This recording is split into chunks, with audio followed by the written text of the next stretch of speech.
So before I introduce today's speaker, I just want to give you a little look ahead. In 2 weeks, I think it's, 2 weeks, March 9th, Joseph Tasabi is going to be coming in and talking about addiction to alcohol, nicotine, neurobiological substrates, and pharmacological exploitations. And then after that, at the end of March, Wendy Lynch is going to do a Zoom conference with sex and gender differences and substance abuse disorder. Darren Coleman's coming in from UNC in early April, talk about his work with the immune mechanisms of alcohol addiction. And then Dawson Eaton's coming from Penn State later in mid-April, we'll talk about the and parental substance abuse. And then Christine Needs, who I'll talk about her research with HIV and substance abuse. So today it's my privilege and honor to introduce Dr. Sam Centanni, Wake Forest University, assistant professor of physiology and pharmacology, who earned his degree at the Medical University of South Carolina and bachelor's at SUNY Albany. They keep changing the name. It's like University at Albany. Yeah, it depends on the day, but yeah, SUNY Albany's fine. State University. And he's done some great work. He's a recent recruit to Wake Forest University and is doing a lot of work with the insula. He's going to tell us about his insula-centric view of negative affect and stress and alcohol abstinence. All right, thanks, Ed, for the invite. Ed and I met a long distance from here in Nice, France for the IDARS meeting. So that's on. I don't know if there's any feedback, but it says it's on. So it's unmuted. Yeah, I'm assuming. Yeah, it's on. Yeah. Yep. Okay. Ready for me. Cool. There's no. Okay. Cool. So yeah. It's great to be, I started my lab at Wake Forest about a year ago, and I've been really enjoying my experience there. But one of the many things I liked about Wake Forest and being in Winston-Salem was being close to all this excellent research down the road here at Duke and UNC and other great institutions as well. So it's really nice to be able to hop down the road on a day like today and give a talk and then head right back. So thanks for the invite, and thank you all for coming in person, and for those joining later on the recorded session. So yeah, I'm going to talk about some work today that focuses on some of the work I did in my postdoc and how that's kind of been transitioning into my own lab. And a lot of it is focused on the insula and its circuitry and how it's impacted by stress and alcohol use disorder. And so I'm going to start just by giving an overview of what my lab does and what we're interested in before I kind of focus in on the story itself. My lab is really interested in understanding and delineating the stress and abstinence networks. We take a circuitry approach to kind of studying these circuits that guide negative affect and alcohol use disorder. And we try to take this zoomed out holistic view. We use this unbiased circuit mapping approach where we can target regions that we know are involved in stress and negative affect. But then we zoom out and try to understand what those larger control networks are that might be regulating these pathways in an influential way. And so the circuit mapping is really what identifies the potential upstream inputs. We also try to take an unbiased view of the behavior itself. So traditionally, a lot of studies have done an excellent job of characterizing what they call anxiety-like behavior, for instance. But we try to take a little bit more of a unbiased approach to this as well, where we zoom out and kind of let the behavior dictate, compare our groups and the different behaviors of what the mice are doing or rats are doing in some cases, and try to let the behavioral phenotypes sort of identify themselves within groups. And then we use this information to then perform molecular profiling interventional strategies to then mitigate this dysfunctional circuitry that we're seeing in alcohol use disorder and stress. And so why am I interested in stress and alcohol interaction? Well, I mean, it's pretty evident in a lot of research that shows that stress is a major contributing factor to nearly every phase of addiction, whether it's the initiation, the maintenance, or in relapse. And it's this abstinence phase that I was particularly intrigued by when I started my postdoc, because it's this indefinite period of time. We really don't know if or when an individual will relapse. But what we do know is that stress plays a major contributing factor to relapse, whether it's an increased susceptibility to stress or hypersensitivity to stress.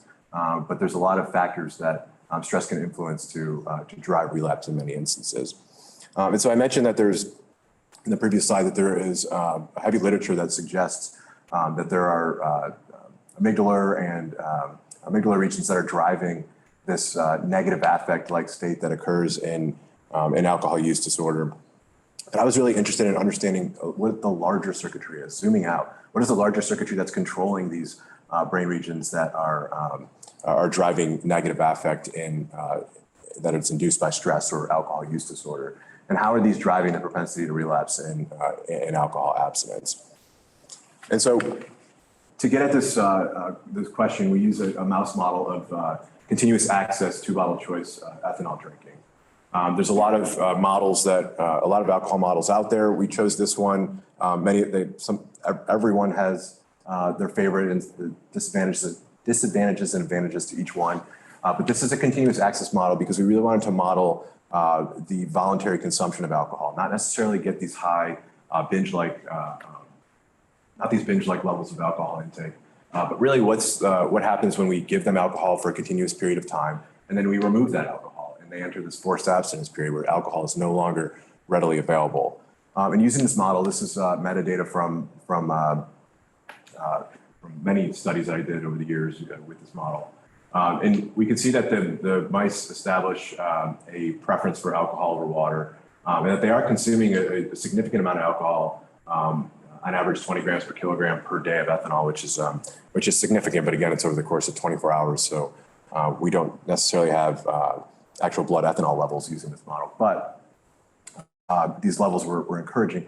What else is encouraging is that we see a nice distribution here. It's not that you get these high drinkers and average drinkers and low drinkers as well, which we think is a good indication that this is a translationally relevant consumption model as well.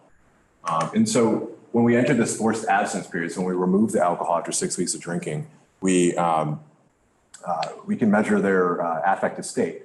And I was particularly interested in this protracted abstinence. So again, beyond this initial withdrawal. So we're looking at what would typically be, again, beyond this initial withdrawal. And this is an example of some of the data that we collect at this 15+ day time point, using this test, this novelty suppressed feeding test, which I'll mention a few times throughout the talk, which is essentially a test that measures negative affect-like behavior by placing the mouse in an open field that has a food pellet in the center, where the mice are food deprived and driven to consume the food in the center, but the anxiety and anxiety-like behavior can prevent them from going up and actually taking a bite. So we measure that latency here, and in this model, we reliably see this increase in negative affect-like behavior. But again, you see this high population here, and potentially some that are not as impacted by this model as well. So while we get significant effects regularly with this model, it's also important to see that there's variability as well that we would see in the human population.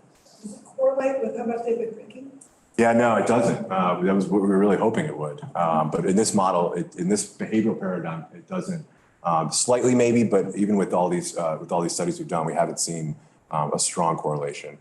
So yeah, it would have been really interesting if these mice were the same as these mice, but in general, you still see that variability. So that's what was interesting.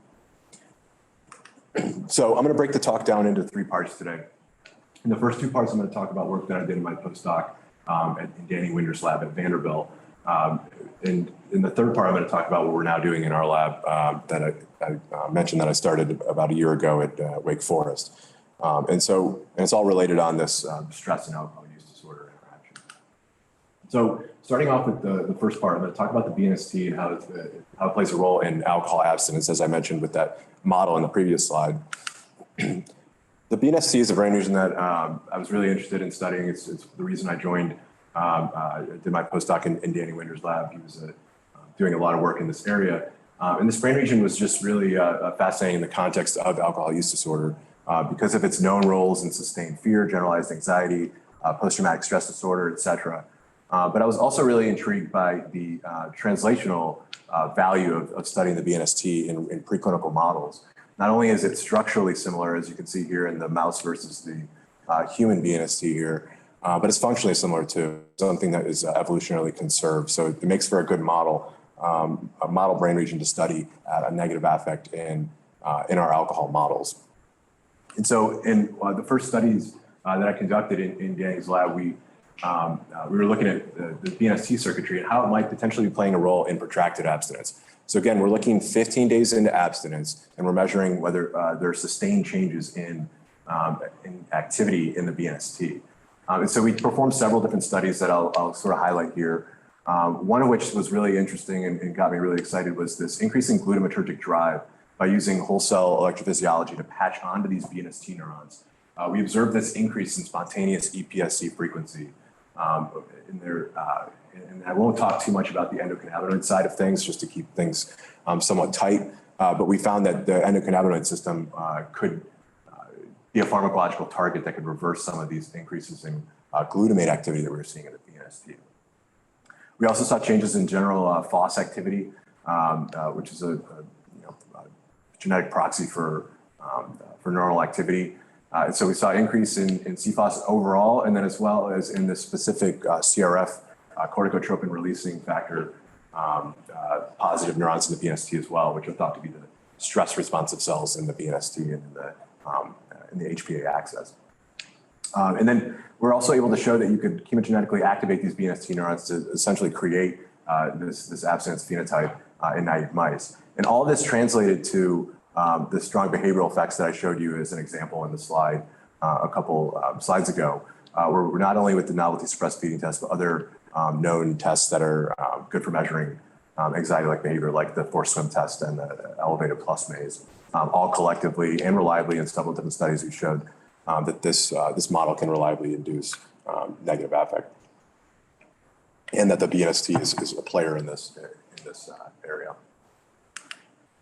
And so one of the things that really got me interested in following up on this BNST was this increase in glutamatergic drive. So the BNST is a very GABAergic rich brain region. And this increase in glutamate release onto the BNST suggested that there's upstream brain areas that are potentially influencing activity in the BNST. And I was very interested in studying the circuitry and the larger impact, as I mentioned, on this BNST activity.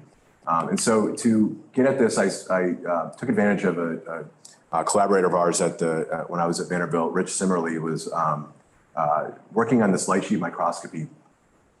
And we decided to take advantage of this technology in the context of what we were interested in by using this to trace the larger circuitry of the BNST.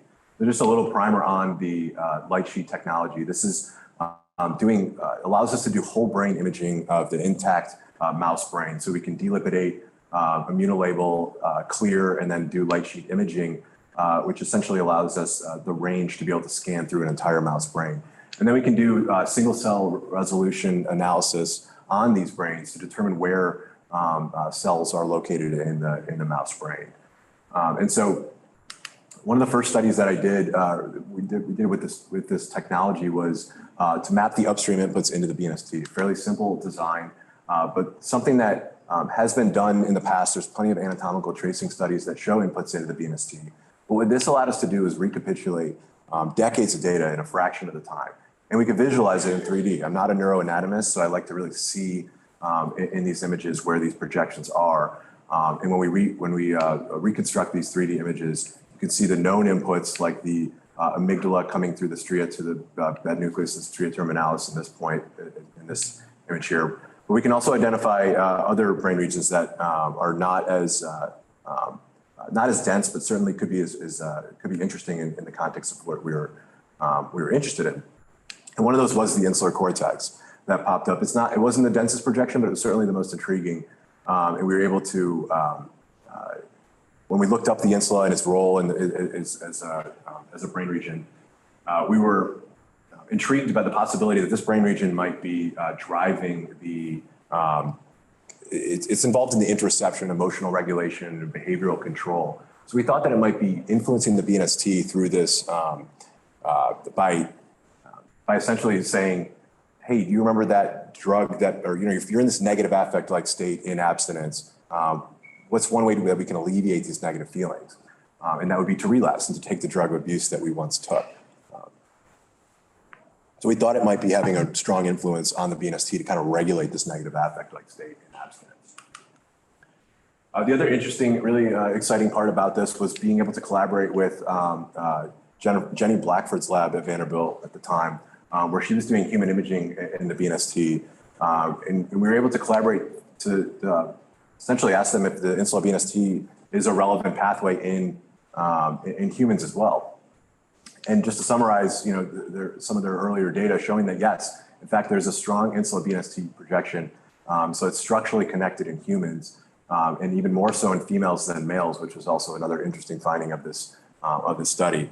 And what this really suggests is that this pathway has high translational value as well, and something that we can probe in humans as well, and translate some of our work into the human clinic as well. And so the other point I want to highlight is this is a review that I wrote not too long ago, where we focused on the human and the mouse, or human and rodent insula. Really the point of this review was to say that there's been so much work in the insula over the years in the human, where it kind of just was there in a lot of clinical studies, where the insula was just a significantly affected brain region in many different clinical studies, but it was sort of written off as this just the salience detection brain region. And so and now there's a lot of work being done in the rodent that is trying to build off of some of the work that was done in the humans. And there's a bit of a disconnect with how well these subregions can translate. The insula is a huge brain region in the humans and in mice. It takes up a lot of real estate. And so really the take-home point of this review that we wrote was that it's important that we do distinguish where in the insula these effects are occurring, because there is such a really strong difference between the anterior and posterior and the transition area between it. And also that it's really more about the projections and where these brain regions are what the circuitry involved in the insula is and where it's projecting to. That could be the key to kind of understanding what the insula is. And so yeah, in getting back to the alcohol studies that we conducted, we were interested in teasing apart this insula BNST pathway in protracted abstinence. So again, 15 days into abstinence. And one of the first things that we were interested in was, well, is this a functional pathway? We see structural connectivity in the human and in our mouse model. But that doesn't necessarily mean that it's functional. So we did this EPHIS, whole cell electrophysiology study, where we put channel rhodopsin into the part of the insula that projects to the BNST, and then patched onto neurons in the BNST and stimulated using optogenetics to release glutamate onto the BNST neurons, which, if functionally connected, should induce a postsynaptic response, which is what we see here, that there was a strong postsynaptic response when we stimulated the insula. And even bringing the endocannabinoids in for one more brief second, we were able to see that this pathway was endocannabinoid sensitive, which was unique in terms of other projections into the BNST. And so one of the first tests we did in our alcohol model was, okay, we see this increase in glutamatergic drive, this increase in spontaneous EPSC frequency, or glutamate release onto these BNST neurons. Can we put in this case, a inhibitory GI dread into the part of the insula that projects the BNST, and then in the slice, wash on CNO to chemogenetically inhibit these terminals? Would that be able to manipulate, or would that be sufficient to change, to prevent this increase in glutamatergic drive? And that's in fact what we were able to see, which is really exciting, because when you're inhibiting terminals, you're really severing a lot of the connections in the larger circuitry. So to be able to see that just these terminals expressing GI dread in the BNST was sufficient to partially reduce this glutamatergic drive speaks to the influence of this pathway on the BNST. We performed a couple other studies using looking at RNA fluorescent in situ hybridization. We saw an increase in FOS expression in our ethanol abstinent mice, but when we pre-treated and when we inhibited the insula and then sacked the mice in abstinence, we saw a nice decrease in FOS expression as well. So showing this at a single cell level as well. So and then we also did behavior as well. So we put GI dread into the part of the insula that projects to the BNST, and we performed a couple of the tests, analogous breastfeeding test and the forced swim test.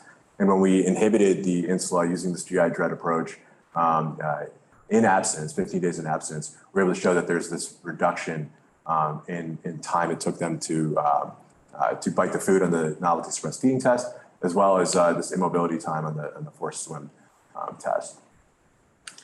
And so the last study we did with these initial experiments was to essentially, could we isolate BNST cells that receive insular projections and then chemogenetically activate these cells to create a negative affect-like phenotype in naive mice. So we did this using a combination of this AAV1 Cree that travels anterogradely and is released at the terminals and then infects the cells that it's in proximity to. And so you're then expressing Cree, which we can target with a Cree-dependent GQ dread. And this was really exciting data because, again, we're just isolating the subpopulation of neurons that receive insular projection. We were able to show this robust effect on the novelty suppressed feeding test, as well as increases in FOS activity beyond just these initial, all these green are FOS cells that are likely activated through microcircuitry in the BNST. So it again speaks to the influence of this pathway. And here we did see a correlation between what were the behavioral effect on the novelty suppressed feeding test and the FOS positive BNST neurons using this approach. This is really exciting and to us. And at this point, I'm going to summarize the alcohol findings. And again, we suggest that the insulin BNST pathway is really driving negative affect in abstinence. We showed initially that there was this increase in glutamatergic drive that was related to an increase in neuronal activity in the BNST. And that the insula, again, when we manipulated it using a GI-coupled dreads, we were able to decrease negative affect and some of these physiological effects as well. But so the follow-up to these studies, some of the questions that I had was, okay, what is the state of this insulin BNST circuit in abstinence? We're looking at this definitive time point, 15 days into abstinence. But what is happening at as the ebbs and flows of abstinence in humans, where there's increased stress and at specific time points? I wanted to understand what is kind of happening at various time points, not just at static time points. Kind of along with this, how should we be approaching abstinence from a pharmacology perspective? It's something we should be trying to treat prophylactically or symptomatically when a stressful event occurs. And I don't have the answers to these questions, but it's something that I was really interested in following up on, especially this first point here, which gets me into the next part of the talk, where we kind of shifted to a parallel model away from our alcohol model and into a stress model. And the reason we did this was, first, it was selfish because of time. We were able to show, we could perform these restraint stress experiments, and I'll explain why we use restraint stress in the next slide. But we calculated the mouse hours, which is not a true measure, but just bear with me. But we were able to calculate the mouse hours of this study that I'll show you versus what we would do if we were to do this in our chronic drinking model. And you can see that it's a statistically significant difference there. I don't have to show you the stats. But the idea here was not only can we, the goal was really to be able to tease apart this insulin BNST pathway in a high throughput way.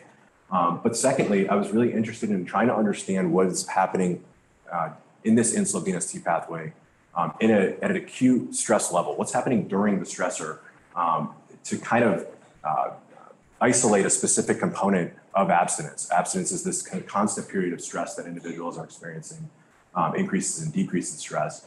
But we really don't understand what if we could understand what this pathway is doing at an acute stress level, maybe we could have a better understanding of how it could translate to our larger alcohol models and to abstinence in general. And stress in and of itself is an important behavior. There's different ways that we can cope with stress. There's active and passive strategies. Active coping being actively escaping the stressor, so seeking a solution and trying to escape, so escape avoidance. Whereas passive is essentially waiting for that stressor to subside, freezing or being unresponsive to the stressor. And you might think that active coping is the correct strategy, but it's really not that there is a correct strategy. The strategies can shift back and forth depending on the stressor and depending on the situation. And there's positive and negative values to each of these responses. Actively coping by seeking drugs or alcohol to relieve stress is not necessarily a good coping strategy. In that case, you might want to passively wait for a stressor to subside. And it's also important because it's so translationally relevant. You know, we see that in the humans that we use this active versus passive coping strategy if you're ever confronted with a bear. And mice and rodents perform this as well daily in the wild, where they're constantly undergoing this strategy decision, whether to freeze or to flight in response to a potential predator. And so we focused on this restraint stress model because it does have this these very characteristic active and passive coping bouts that can occur.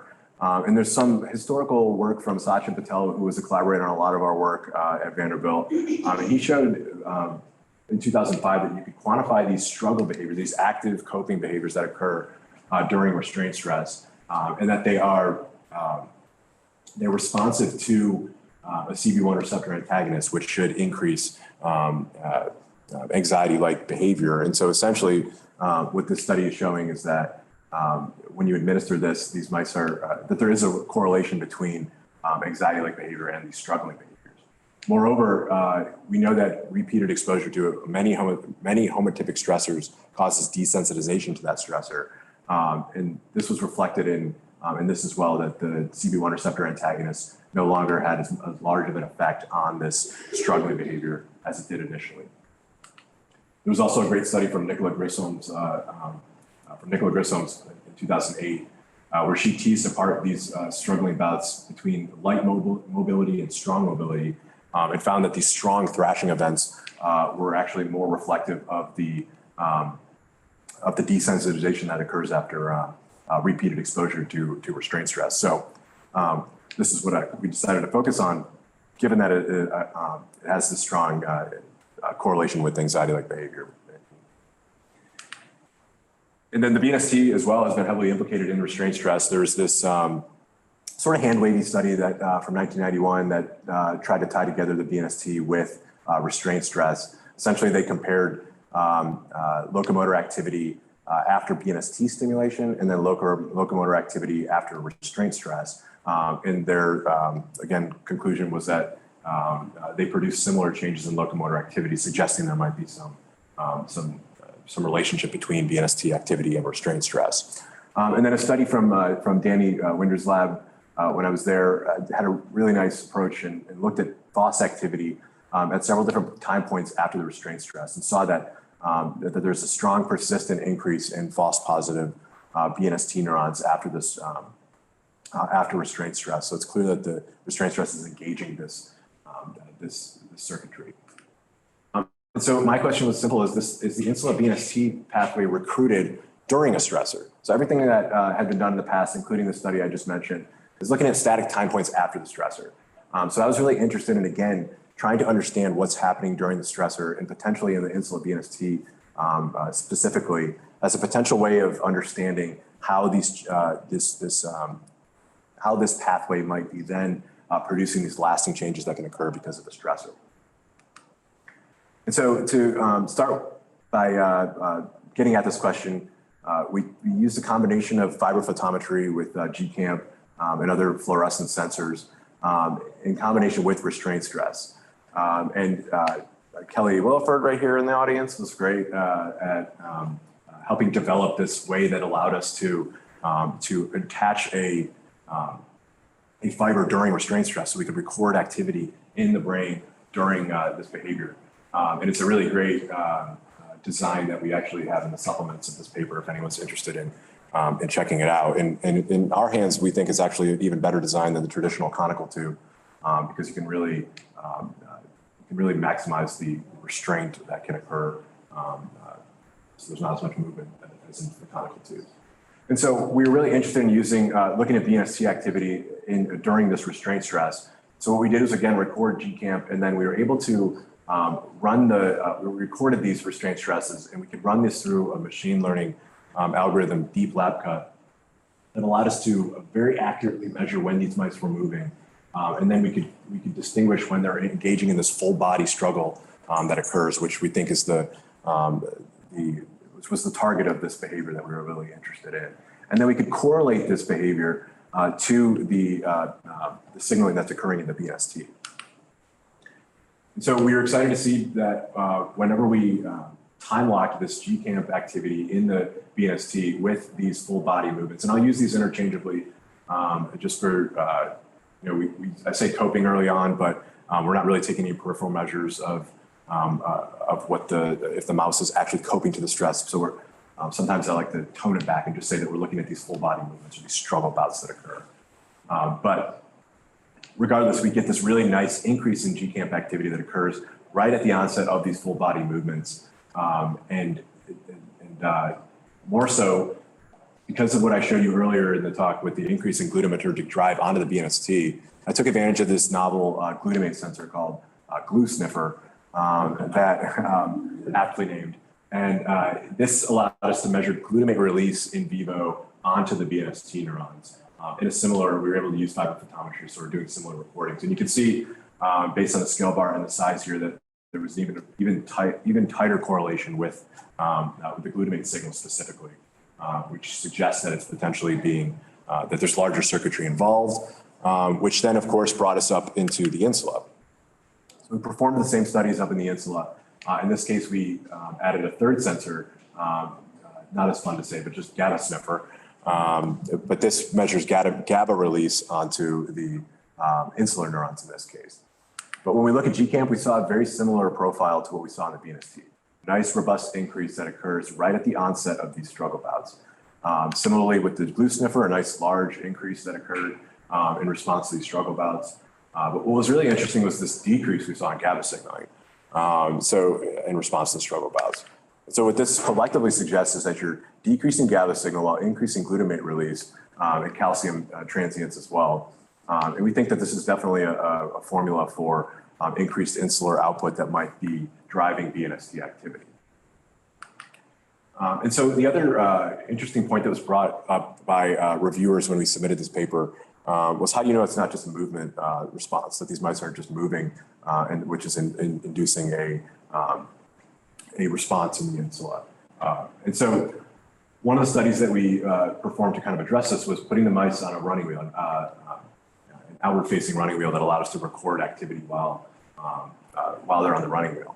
And we would have been happy with no change when they were on the wheel versus off the wheel. We actually saw the opposite. That's inversely correlated. So when these mice were running on the wheel, there was a decrease in insular signal, which again, not only suggests that there's not a movement component to this, but this opened up a really interesting angle as well as studying the insula in the context of exercise and wheel running that I won't talk about today, but it's a really interesting idea. And so we wanted to tie together this circuitry, the insula and BNST collectively. And so we performed a couple studies that tried to really tie together how these were related to restraint stress and to these struggling behaviors. And so in the first study I'll show you, we put a GI coupled dread into the mid-insula, and then we recorded BNST activity using fiber photometry with G-camp. And so what we saw was when we administered CNO prior to the restraint stress, we got a nice decrease in the amplitude of the transients that occur in response to that struggle bout relative to the saline treated mice. And then flipping to the other side of the coin, we then wanted to increase activity in these cells. But with the GQ approach, we actually took a more specific approach where we put a retrograde CRE into the BNST and then put a CRE-dependent GQ coupled dread into the insula. So in this case, we're just activating the insular cells that project to the BNST. And then similarly recording BNST activity in the using GCamp fiber photometry. And so it was really nice to see that it was nearly the opposite of what we saw with the GI dread. So we were able to bidirectionally manipulate this pathway in the context of the struggling behavior. And what I'm not showing you on the slide, but what is really interesting is that we didn't see any changes in the time struggling or the number of struggle bouts that were occurring, which suggests that the insula to BNST pathway is not necessarily influencing the initiation or the duration of these bouts, but that it's influencing the BNST's response to the struggle bout. That you're getting this either this heightened response or this decreased response to the struggling bout, which we were really interested in continuing to follow up And so with the GQ study that I showed there, we performed two more studies actually, that we were able to, right after the restraint stress, we wanted to see if activating just this subset of neurons is sufficient to induce avoidance behavior using this light dark box model. And so the answer was yes. We were able to, when we activated the GQ dread prior to restraint stress, it had a lasting effect to where these mice after the restraint stress showed an increase in avoidance, which correlated with an increase in BNST activity as well.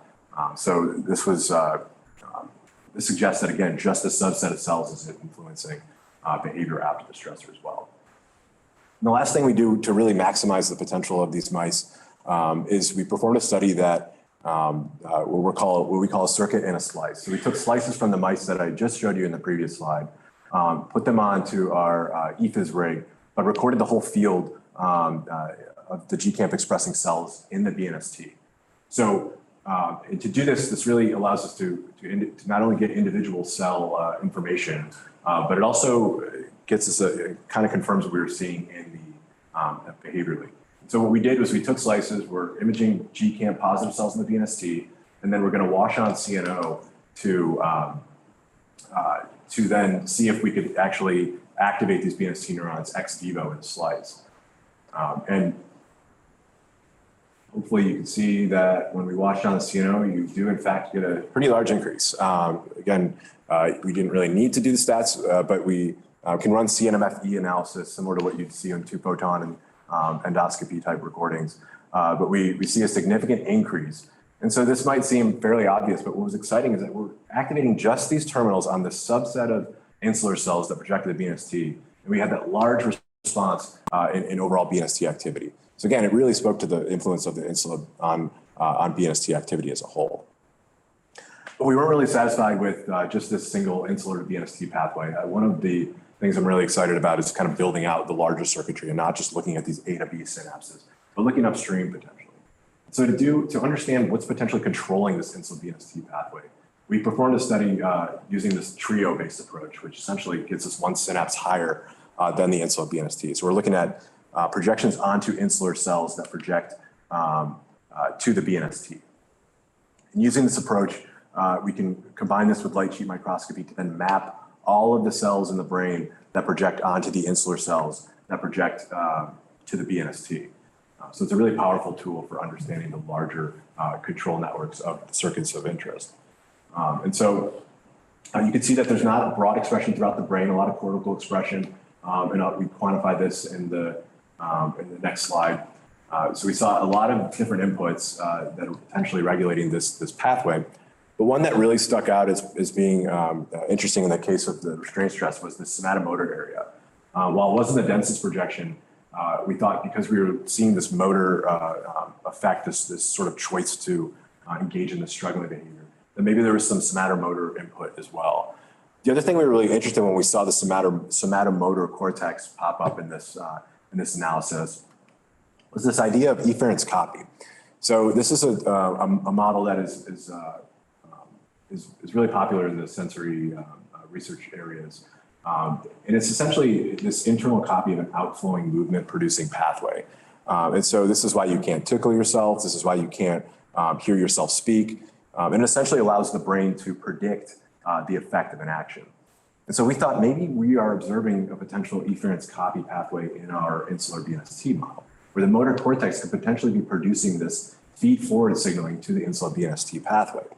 And moreover, potentially the M1, the motor cortex to insula, may actually be relaying this predicted outcome that, hey, let's initiate this struggle, let's try to escape this behavior. But then it doesn't work. You get this discrepancy between what's anticipated and what actually happens.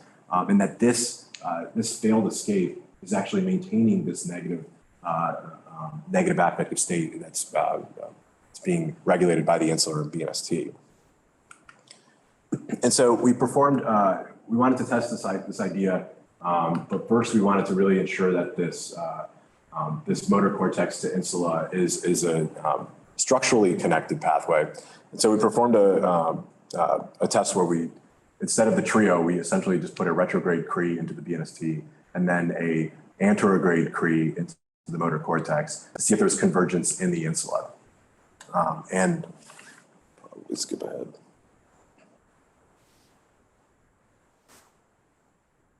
Let's see. So you can see there are, when we zoom in on this, that we do get a lot of nice overlap where a lot of these cells are converging in the receiving motor cortex projections and then projecting out to the BNST. So there's clearly structural connectivity. And the other proof, the other thing we wanted to confirm too was structural or functional connectivity. So we went back to our channel rhodopsin assisted circuit mapping approach.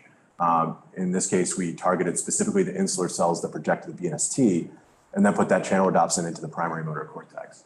And in nearly all the cells we recorded from, we again saw that large influence on insular activity. So it suggests that this is a functional input as well. But the last study that we were really excited about was, okay, how does this relate to struggling behavior? Is the motor cortex a potential source for initiating the struggle behavior? And you can see based on this, this red arrow here that there was a significant increase in, I should stop and highlight that we're recording from motor cortex cells that project to the insula. So again, a subset of motor cortex cells.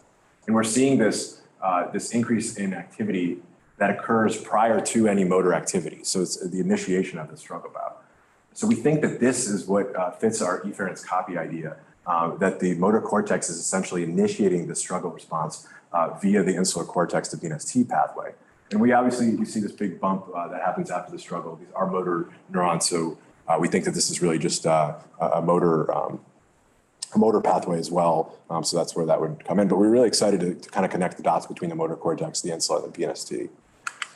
And so to summarize this part before I get into some of the things we're doing, following up on a lot of this, I'm not going to kind of harp on a lot of the summary, only to say that that we were really, we think that this provides evidence that this motor planning directly informs affective circuitry. This is the novel part of this, this idea that we were really excited about, and that the insula is this key mediator. The other point that I'm glad I put on the summary slide is that there was no detectable direct motor input to the BNST. So it appears that this motor cortex to insula to BNST pathway is something that needs to have the insula engaged to really have its full effect. So it's really, it was really interesting in light of that. And so what I really was interested in, given what I showed you in the beginning of the talk on forced abstinence and what I showed you just now with restraint stress, was how can we tie these together? Is there a potential, I'm really interested in understanding the predictive state. Can we predict how a circuit might react to an acute stressor and how it might potentially translate to what's happening later on with alcohol exposure and then subsequent abstinence? Essentially thinking about this idea of a circuit biomarker. So could this insula BNST pathway be a circuit biomarker for susceptibility to stress-induced negative affective disturbances in abstinence? And I think there's high therapeutic potential for this approach to be able to potentially understand how an individual might need to be treated when in an abstinent state in alcohol use disorder, or even more straightforward, just the predictability of this hyperactive circuit during an acute stressor could relate to long-term changes in the circuitry that might cause other affective disorders or post-traumatic stress disorders, or other stress sensitivities to this. So one of the first studies we performed in the lab was a fairly complex one, but we kind of dove into this because I was really excited about how it could relate. So we combined our stress model with our chronic drinking forced abstinence model. And just focusing on the model without any of the manipulation, we essentially did 5 days of restraint stress and then immediately put them onto this continuous access model and then transitioned into the abstinence and measured drinking, stress-induced stress effects on drinking and then stress effects on subsequent stressors or negative affect inducing behaviors in abstinence. And then adding in the insula BNST component, we specifically isolated the insula BNST pathway using this chemogenetic approach to where we could either activate this GI coupled dread or give saline each day before the restraint stress, with the idea that could we potentially prevent the impact of stress by quieting down this pathway.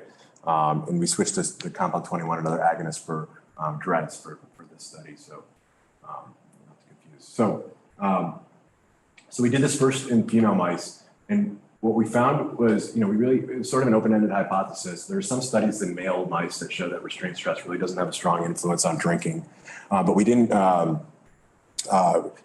wasn't a lot of work in female mice, so we wanted to see if there was an influence on drinking, and there wasn't. So not only did stress not have an impact on drinking behavior, but inhibiting this insular cortex, the venous T pathway, did not as well. When we look at preference for ethanol as well as the consumption as well. So we weren't really too surprised. We were really more interested in, again, this novelty suppressed feeding and abstinence. And so this is where it became really interesting in our eyes. And so we're combining the control groups here just for the ease, but this was evident in both groups individually. But in essence, when we look at the no stress mice and versus the stress mice in general, you see this large increase in latency to bite on this novelty suppressed feeding test, but only in a subset of mice. Almost exactly 50% of the mice showed no effect of stress, whereas 50% did. So this is really exciting when we think about susceptibility and potential population of mice in this case that might be susceptible to stress, whereas others might not. Now, what's interesting is we didn't see this split when we inhibited the insula prior to the stress.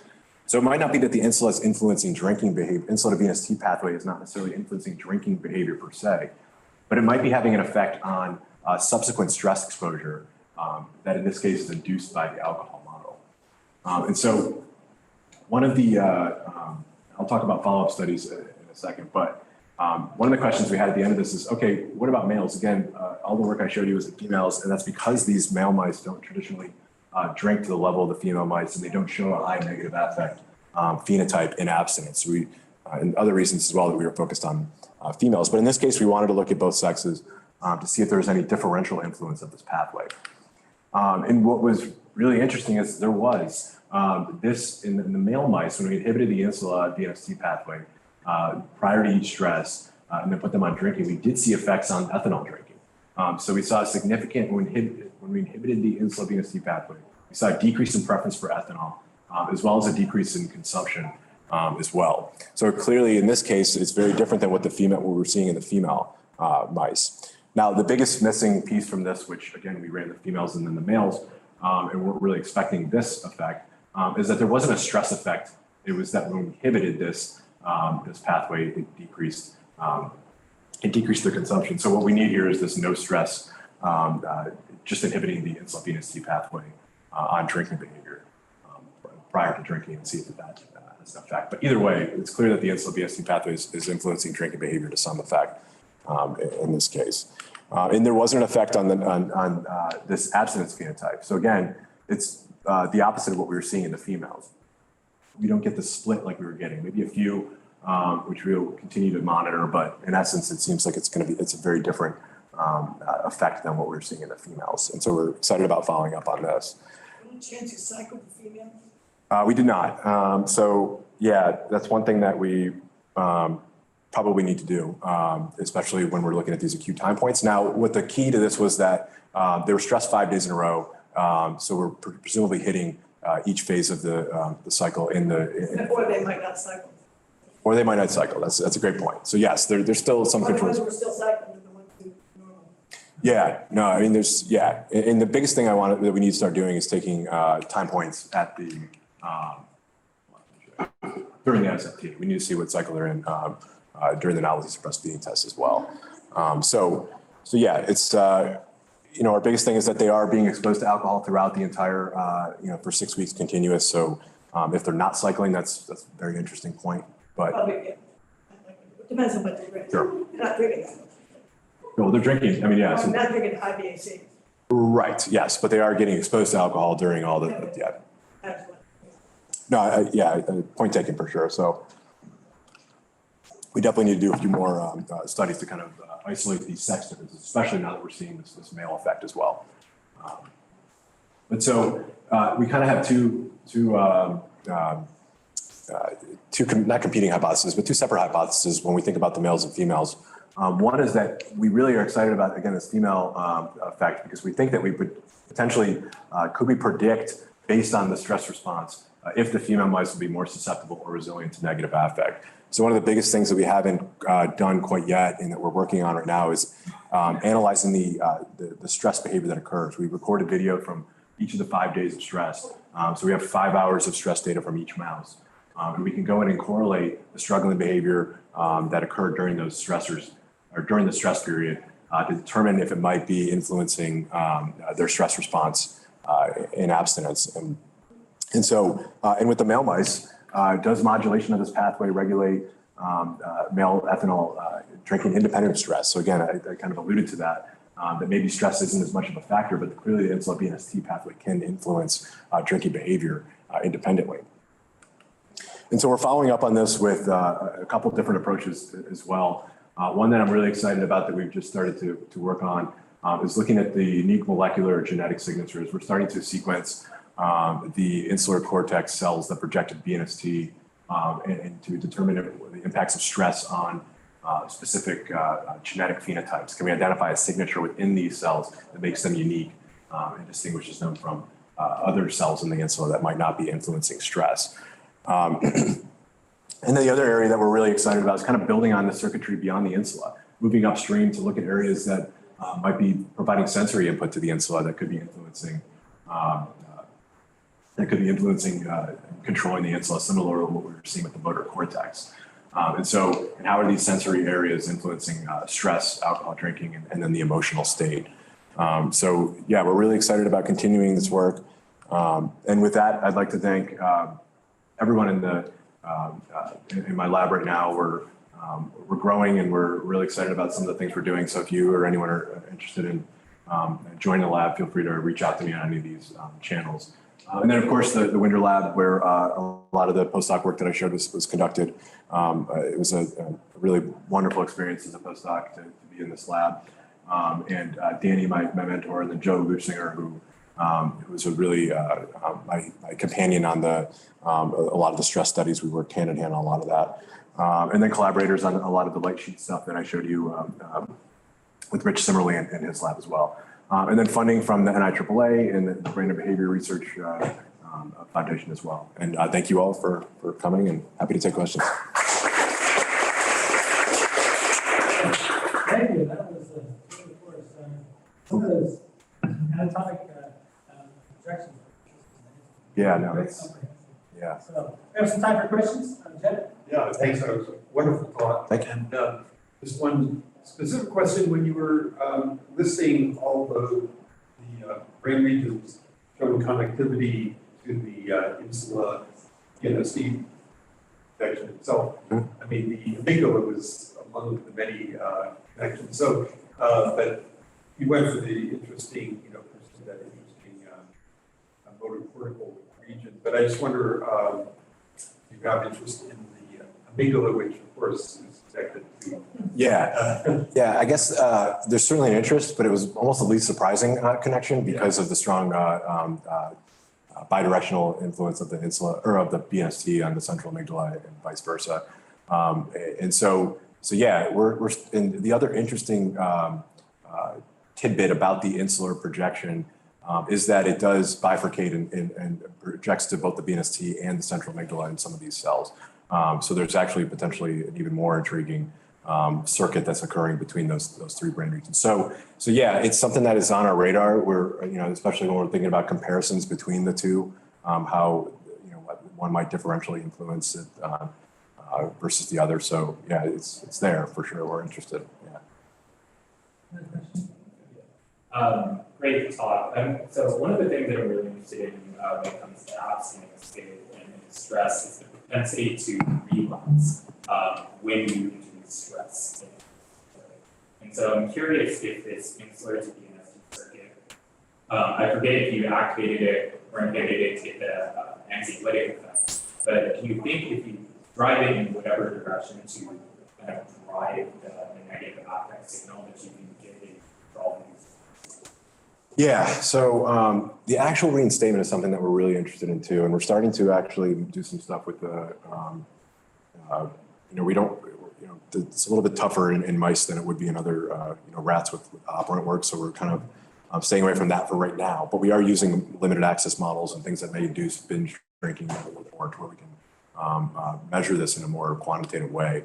But yeah, I think that, I think that's a major thing that we need to start looking at is potential for how it could be influencing this propensity to relapse. So yeah, I don't have an answer for you yet, but it's something we're really thinking about. And I think that that this pathway is certainly, that's one way we could do it, is just kind of turn up the signal to see if that would increase drinking. In this model, the continuous access model, it's kind of tough to pinpoint that. But yeah, we're definitely working on that. Yeah, one thing I was thinking of with using mice to kind of bypass the operant conditioning is if you get a condition-based preference loss and you can introduce distress right before extinction or terminal extinction. Yeah, See that's how the stress impacts either the extinction, if it takes more than English, or then if we choose extinction, does it affect it?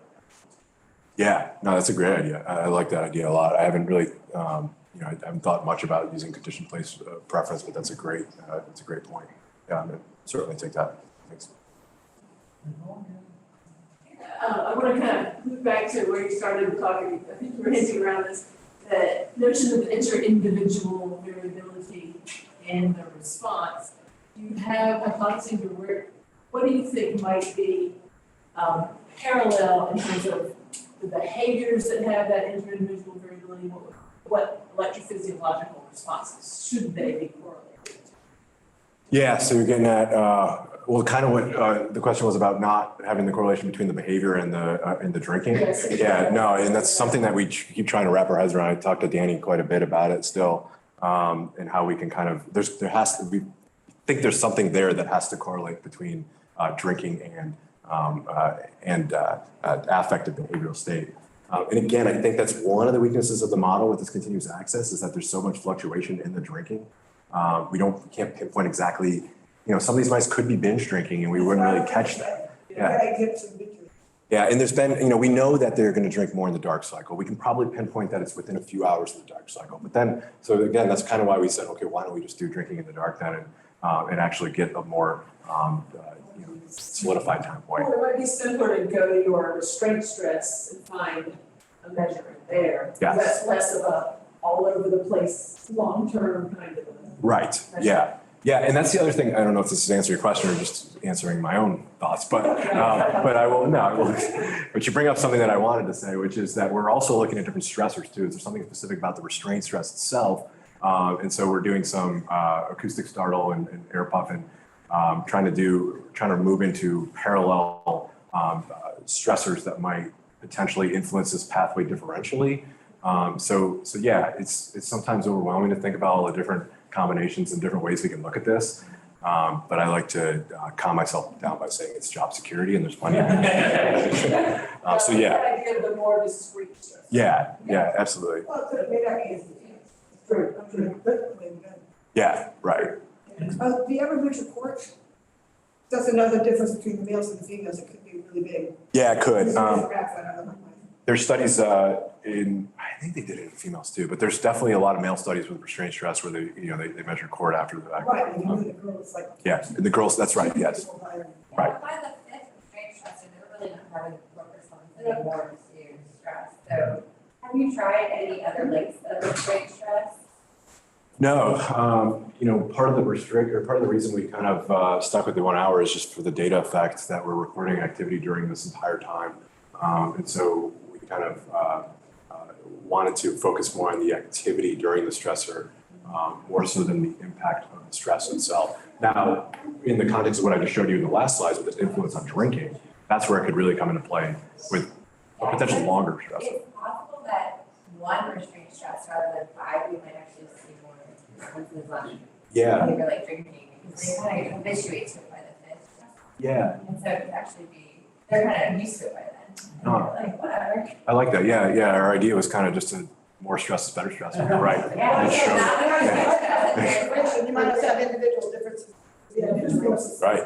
You're right. So it might be, maybe those individuals. And actually, I think that we could pull that out in our stress data potentially when we look at the individuals struggling to see if some of them desensitize quicker than others. And maybe that would translate to their differences in stress response later. We use the 5-day restraint stress bottle in our rats, and by day 5, I mean, they don't wanna go in there, they're not happy, but they just like chill. Yeah. And like, Yeah. and they're we did do court, and their court is like, You're right, Not, I've been at one time. yeah. Yeah, no, Yeah, I was just wondering, in the last bit with the emails showing the NSFG effect, have you or has anyone looked at inhibiting the insula and then doing NSFT like right after the restraint? Or do you have to have that drinking period in there and it's something about the abstinence that's elicited? that's a really good point. No, we haven't done that yet, but that would be a really easy way of looking at whether it's the alcohol that's the major contributing factor to that or not. I really like that. That's a great idea. I haven't thought about that, but. I have a question. So, did you look at the, I'm guessing a long time, I already did this. So the 15-day withdrawal period from the chronic alcohol drinking, is that necessary? Like if you do it on day 1, do you withdraw, do you get the same like any kind of data, or does it need to have that? It does, it needs to have that protracted. Yeah, so Oliver Brankovich was a postdoc in the lab, and he did a study where he was looking at ketamine inoculation. It was a really interesting study, but he looked at novelty suppressed feeding. You couldn't look at it at day 1 because it involves a food deprivation period. So he looked at it at day 3, 3, 7, and 14. And it was really that 14-day where the negative affects began to emerge. And several other studies kind of showed that as well. So there's differences in what's happening in that immediate withdrawal versus what's happening later on. So. Last question. Yeah. You really believe that glutamate activity anywhere is gonna be a biomarker? Well, I don't know. What do you have to do? Well- Put it in the fMRI. No, the fMRI would be yes. Some of my pet peeves that people throw that out. No, I agree. It's never gonna happen. Yeah, no, I don't think we're going to measure glutamate activity. But I also think that the bold, fMRI signaling is not perfect in and of itself as well. It's not. I don't think I think postulate that is But the promise clinical stuff is little. but the idea is that we would It's not potentially. as bad, it's not a bad idea, just. I agree. But the idea is that actually you cut corners by looking at signaling in these pathways in our mouse models, and then just say, hey, you have this data. Can you look at this potential bold activity in your fMRI? Get a research. Yeah. So I mean, Not yet, not forever. no, but that's kind of the goal, though, is that we could potentially cut some corners using these mouse models and reverse translationing too. If there's something that happens in humans in a specific pathway, we can then use it to look at glutamate signaling or GABA signaling in our mouse models. So we think it's an advantage in that context. Yeah. Well, we're Thank you, at the guys. hour. Yeah. Great discussion. Thank you, guys. I gotta go. Yeah. Feel free to stay on and have some more. Thank you. Just a reminder, you come back on March 9th, Joseph Tasawi will be speaking about the addiction alcohol.